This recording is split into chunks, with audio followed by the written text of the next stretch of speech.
Hi everyone, so in the previous section we learned about capacitor. We first learned about how a capacitor works by understanding that it can charge, store charge and store energy, and it can release the charge or release energy to do some useful work. Then you know that these capacitors, they are measured by the value of capacitance, which tell you the ability of these capacitors to store charges or energy. If it has a high value of capacitance, it's more capable of storing charge. Smaller value of capacitance, less capable of storing charge. But we know that this capacitance here it's affected by a few factors. There are a few things that will control this value of capacitance for each capacitor. So what are the factors that control the value of capacitance? It depends on the dimension of capacitor, where the area of the capacitor plate and the distance between the capacitor plate will affect the capacitance. Besides that, what you insert in between the capacitor, which we call as dielectric, what you insert in between the capacitor will definitely increase the capacitance. Okay, this is an insulator dielectric. If you insert it to a capacitor, you definitely increase its capacitance. But why does it increase the capacitance? Is because the dielectric increase the permittivity of the space in between. Initially free space, not much permittivity, but if you insert the insulator dielectric, then it has greater permittivity. Increased by how much? By a multiple of relative permittivity. So the increase in permittivity increases the capacitance. So it results in the capacitance increase due to the presence of dielectrics. So note that the increase in capacitance, if you refer back to this equation Q over V, should result in either Q or V to change. It can be Q increase or it can be V decrease. So how do we know that? We have to look at what scenario we are in. If you're connected to a power supply, then the voltage must be fixed. So if the voltage is fixed, but you have an increased capacitance, so it should come together with an increase of Q. So there will be more charge stored due to the insertion of dielectric. On the other hand, if you are not connected to anything or you have an isolated capacitor, in this case the charges cannot flow. So if the charges cannot flow from one plate to another, there will be no changes in Q. Q is constant. So an increased C must come together with a decreased V. Therefore, you know that the insertion of dielectric will cause the voltage of the capacitor to decrease. So these are all what you learned in section 1. Now we are entering section 2, where we learn about not just one single capacitor. So you'll be combining multiple capacitors together in a circuit, and it should result in a different value of capacitance, a different value of charge stored, and a different value of voltage for the capacitors. So we're going to go through capacitor in series first, then we're going to go through capacitors in parallel. So to understand series, I've actually prepared a slideshow, an animation for you all, so I hope it will help. Okay, so this is two capacitors being connected in series. You have your first capacitor using these two plates over here. This is capacitor number 1. Then you have another third plate and fourth plate over here that forms the second capacitor. So if you connect them in series, that means we are connecting them by sequence. So one after the another, one after the other, another like that. So they are in a series. Okay, so this setup over here, I have a resistor and I'm going to plug in a battery inside over here.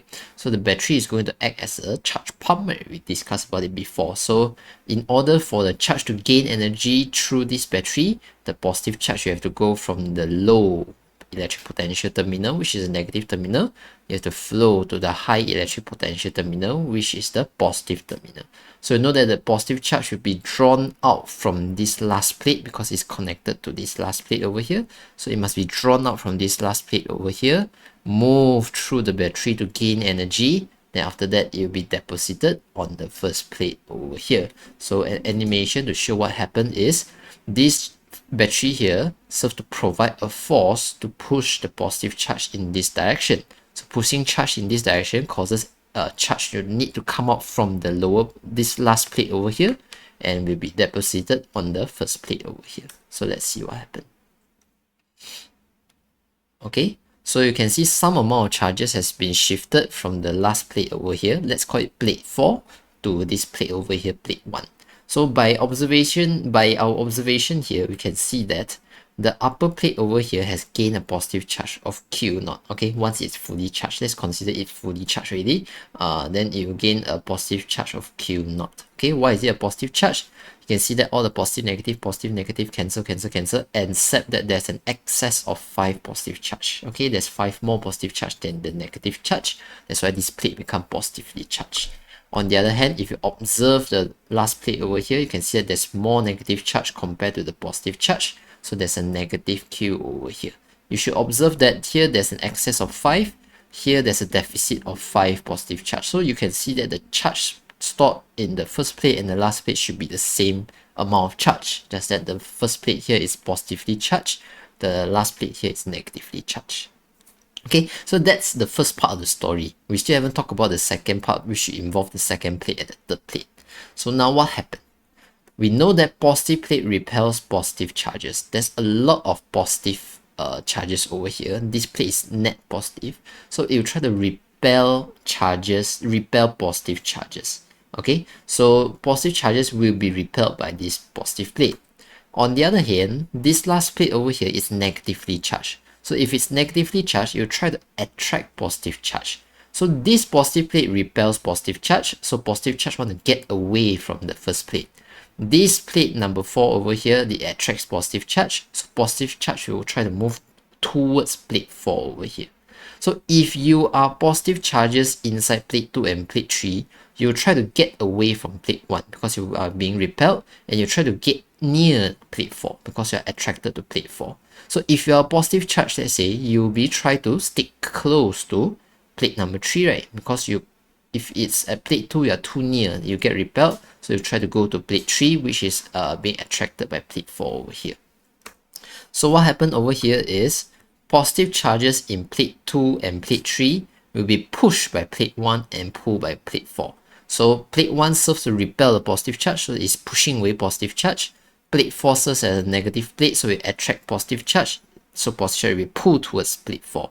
So the pushing and the pulling over here will result in the charges in plate 2 and plate 3. The positive charges will move this way downward. So this is what will happen. Okay. So you can see that the positive charge shifts towards plate 3 because it's being attracted by plate 4. It also shifts away from plate 2 because it's being repelled by plate 1.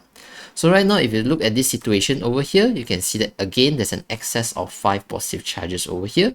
Therefore, it should result in the same amount of charge being stored in this third plate as you compare to the fourth plate. They should store the same amount of charge, just that they are positive and negatively charged. So the same goes to plate 1 and plate 2. Plate 2 over here has a deficit of charge over here. So you should expect that this plate to be negatively charged. And again, the same amount of deficit as the excess over here. So this one is positive Q, this one is negative Q. So you can see that at the end of the whole charging process, capacitor 1 here will gain a charge of Q0. Whereas capacitor B over here will gain a charge of Q0 as well. So they should result in the same amount of charge being stored in capacitor 1 and capacitor 2. Okay, so this is what we know for now. They should store the same amount of charge because of how this whole sequence of event will happen. Okay, so C1 and C2 are independent. Okay, this is capacitor 1, this is capacitor 2. So if today I happen to bring you 2 capacitors and install them in series, I can use one capacitor which is 1 farad and another capacitor which is 2 farad. They are 2 different capacitors, so it doesn't necessarily have to be the same. So C1 and C2 not necessarily must be the same value. They are independent of each other, so they can be any values that you pick for C1 and C2. Okay, but we know from the explanation just now, even though they have the same C1 and C2, the amount of charge stored in capacitor 1, which is Q1, and the amount of charge stored in capacitor 2, which is Q2, must be the same. It must be the same, of course. It's because of how the charging process happened. This one push charges to this side, then this one push charges to this side. So the whole thing interconnected makes them result in the same amount of charge being stored. So Q1 and Q2 must be the same. Charge stored here and charge stored here must be the same. So based on our understanding of C is a ratio of Q over V, if C is different but Q must be the same, then we know that V1, V2 will be different. If C1 and C2 are different, then V1 and V2 will be different. Because Q is the same, so to make the equation equal, V must be different.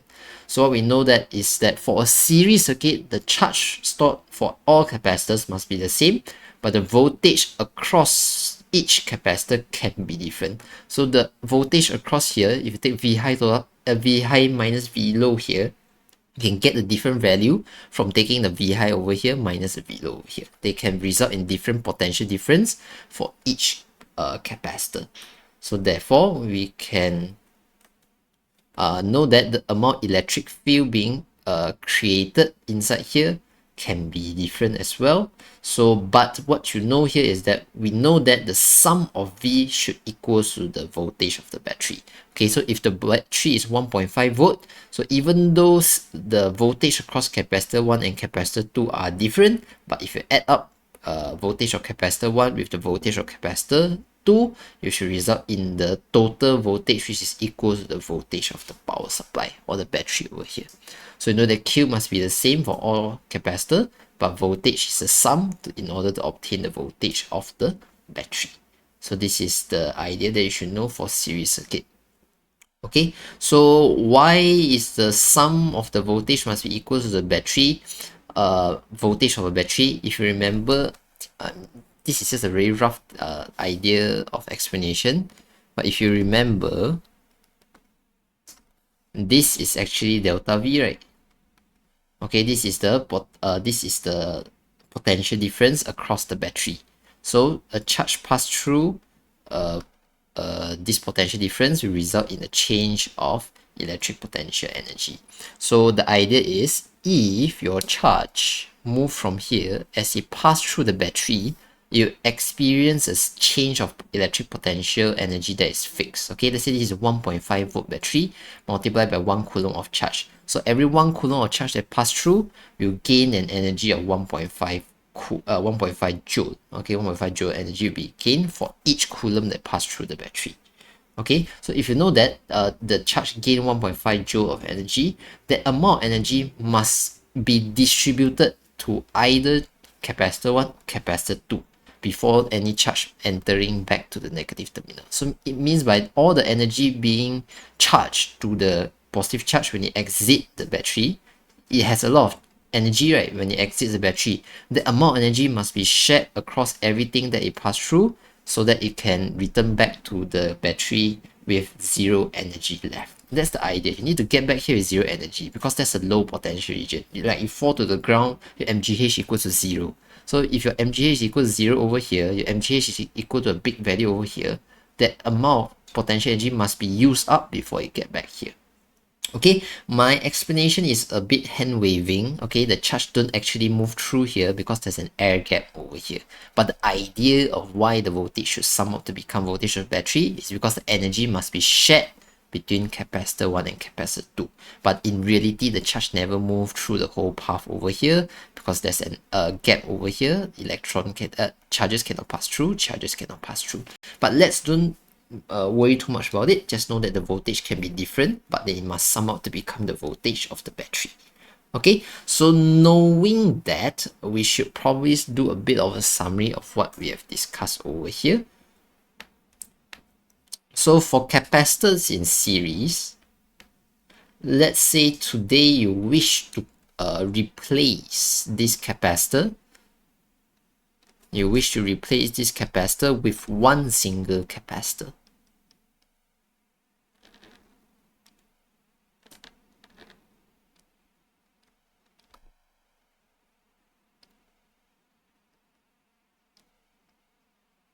Okay, so if you wish to replace 3 capacitors that you install in series over here with one single capacitor, how much is the capacitance of this one single capacitor? How much is the capacitance so that it can have the same effect as if you have installed C1, C2, and C3 in series? Okay, C1, C2, and C3 is now installed in series, but if you want to replace them with one single capacitor and it has the same effect to the circuit, how much should the capacitance be? So that's the question we're talking about. So because we want to know how much is the capacitance, the value that we talk about over here will be called as C123, where we are going to call this as the equivalent capacitance.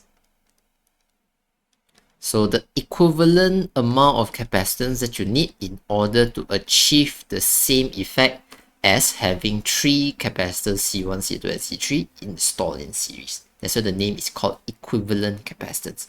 How much capacitance you need to have an equivalent kind of effect to having C1, C2, and C3 connected in series. Okay, so to understand how to obtain this C1, 2, 3 over here, which is a combination of C1, 2, and 3, it's not necessarily a plus. We have to figure out what kind of ways to combine C1, C2, and C3 together in order to get C1, 2, 3. But we have made a few conclusions from just now. The first conclusion that we have made from just now is that the charge stored in every single capacitor must be the same. So Q1 must be equals to Q2 must be equals to Q3, therefore it must be equals to Q1 to 3. So if you want the same overall effect to happen in the lower diagram over here, it should store the same amount of charge as any of the capacitor over here. So Q1 to 3 should be as the same as Q1, Q2, and Q3. Q1, Q2, and Q3 means by the charge stored over here, and over here should be equals to the charge stored over here because you want the same equivalent effect. Okay. The next thing is, you know that the voltage should be a sum, but the sum must be equals to the battery. So you know that V1 is not equals to V2. It's not necessarily equal, but it can be equal, but it's not necessarily equal. So V1, V2 plus V3, if you add them up together, will be V1 to 3. So V1 to 3 will be the potential difference across this single capacitor. Okay, if you measure it with a voltmeter, how much is the voltage? It will be equals to V1 to 3, and this V1 to 3 here is equivalent to the voltage of 1, voltage of 2, voltage of 3 added together. Okay, so okay, I would like to just divert a bit and say that V1 to 3 over here, which is the voltage across the capacitor, will be the same as the voltage of the battery over here. Okay, so if I measure the voltage over here, this V here will be V1 to 3. Okay, but this V1 to 3 here will actually be equals to the V of battery over here. Why is it equals to the V of battery? Because as I said in the chapter 1 video, this is measuring potential difference between this point and this point, right? You're taking these 2 points, find V low minus V high. So if you find V low minus V high, you get V1 to 3.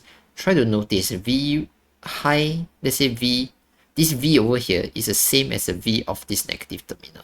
This V over here is the same as this V of this positive terminal. So if you measure the potential difference, taking this one minus this one is equivalent to taking this one minus this one. Okay, this leg minus this leg, the potential difference is the same as this leg minus this leg because they are connected by the same wire. So the potential should be the same all along the wire. So taking here minus here is the same as taking here minus here. Okay, so that's why the battery voltage should be the same as the voltage across this one capacitor. Don't need to worry too much about it. When we talk about exercises, when we do some question, you'll slowly get the idea better. But for now, this is what you can know. Okay, so knowing these two things, we want to find how C1 to 3 is related to C1, C2, and C3. So let's try to think about it. Okay, we know that V1 plus V2 plus V3 is equals, what am I writing? V1 plus V2 plus V3 is equals to V1 to 3. Okay, and we also know that C is equals to Q over V, right? So V is equals to Q over C.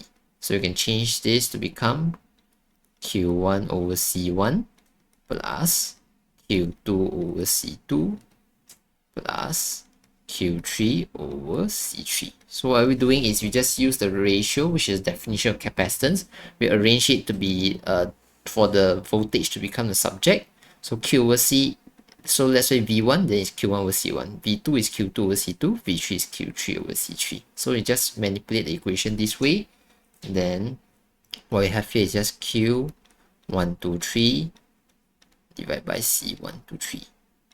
Okay, now if you proceed further, we can see that Q1, Q2, Q3, and Q1 to 3, they are actually the same thing. So I can actually just pull them all out. So if I factorize them out because they are the same thing, I'm going to represent them as Q1 to 3. So this is 1 over C1 plus 1 over C2 plus 1 over C3. So this is equals to Q1 to 3 multiplied by C1 to 3. Okay, so you can remove the Q1 to 3 over here, and you result in the final equation, which is 1 over C1 plus 1 over C2 plus 1 over C3, which is equals to 1 over C1, 2, 3. So this is the equation that you can use to determine the equivalent capacitance from the individual capacitance that we have. This is the equation.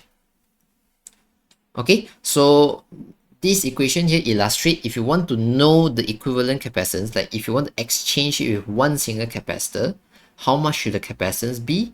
You can just take the three capacitors that you know, arrange them in this particular way, then you can find what's the C123 to be used over here. Then it will result in the voltage that it will result in the voltage across a capacitor. There is a sum of V1, V2, and V3, and the charge stored in the capacitor will be equals to the charge stored in Q1, Q2, and Q3. So match with what we have described earlier. Okay, so this is capacitor in series. I hope you can roughly know the idea. This is important, this is important, and this is important. So the three things that are important are over here. Okay, you use these three things a lot when you're solving questions later. Okay, so now let's move on to capacitors in parallel. So capacitor is parallel. So how do you arrange it? Is you arrange them parallel to each other. So you can see that these legs over here connect to the power supply, whereas C2, they have legs that can connect to the power supply as well, and C3 also connect to the power supply. So this is a parallel arrangement. Let's try to study this particular arrangement now.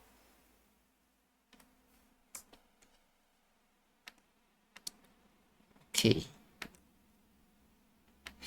So there's not much to discuss actually. So this is a parallel arrangement. You can see that there's path for you to go from here to the positive terminal, here to the negative terminal. But for this second capacitor, there's also path for you to go to the positive terminal. There's also a path for you to go to the negative terminal. So these two, this is capacitor A, this is capacitor B, they are now arranged in parallel. You can see that they are in parallel arrangement. Both legs connected to the positive and negative terminal of the battery. Okay, one important thing to take note for this kind of setup is that if you look at the pathway, you can see that the battery is connected directly to capacitor A, both legs of the capacitor A. So you know that the capacitor A should have the voltage that is the same as the battery. Okay, on the other hand, this second capacitor also directly connects to the positive and negative terminal of the battery. So because it is also connected to the battery directly, you should expect that it has the same voltage as the battery as well. So if this capacitor A and this capacitor B must obey and be the same as the voltage of the battery, you should expect that the two capacitors here to have the same potential difference. Okay, this is just an explanation to try to prove to you why potential difference must be the same if two capacitors are arranged in parallel. But there are more complicated kind of arrangement over here, which we're not going to talk about. I'm just trying to let you know, trying to rationalize to you why these two capacitors should have the same same potential difference, because they are connected to the same point on the wire, which leads to the same potential difference. Okay, so this is just the basic idea of capacitors in parallel. We can immediately come back to summarize our knowledge on capacitors in parallel. So what do we know? The voltage must be the same this time, right? Okay, so you know that voltage 1 must be equals to voltage 2, must be equals to voltage 3, must be equals to voltage 1, 2, 3. So what does it mean? If one day you want to replace these three capacitors that are connected in parallel, you want to connect them to become one single capacitor.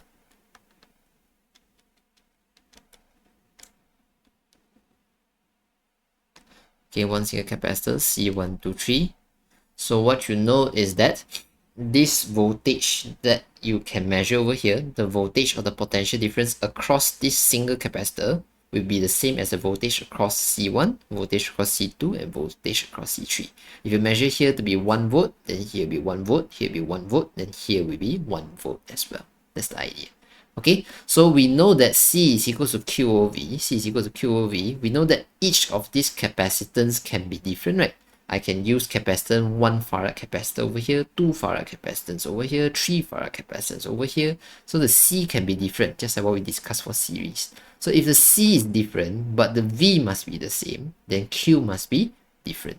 Okay, same idea as just now. Just now we say Q is the same. So if V can be different, then C can be different, then V can be different.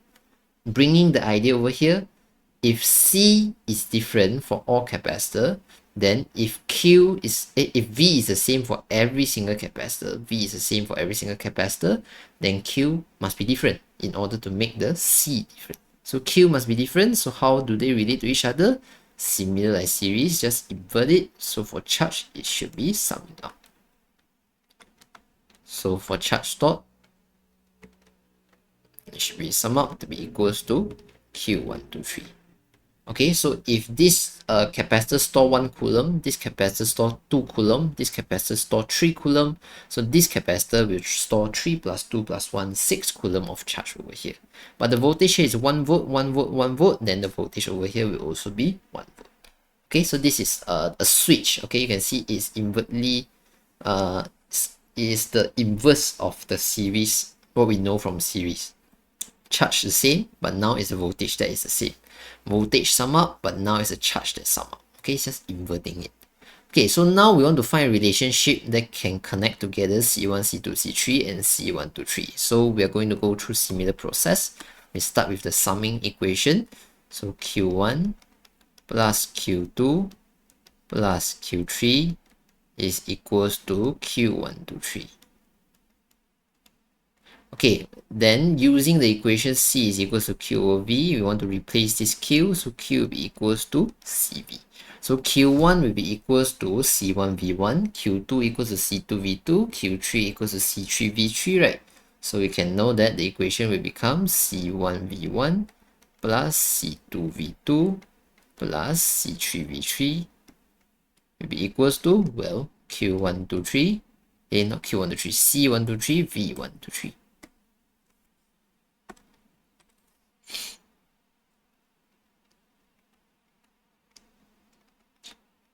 Okay, so what's the same over here that we can factorize? We know that the voltage are the same, so we can replace all the voltage over here is V123 and factorize it out. So this will be V123 right now. So this one will be C1, C2 plus C3 over here. On the other hand, we have V123 over here. Then what's left in the bracket is C123. So you can remove the V123. So right now you arrive at the equation where C1 plus C2 plus C3 is equals to C123. So this is the relationship between the equivalent capacitance and the individual capacitance.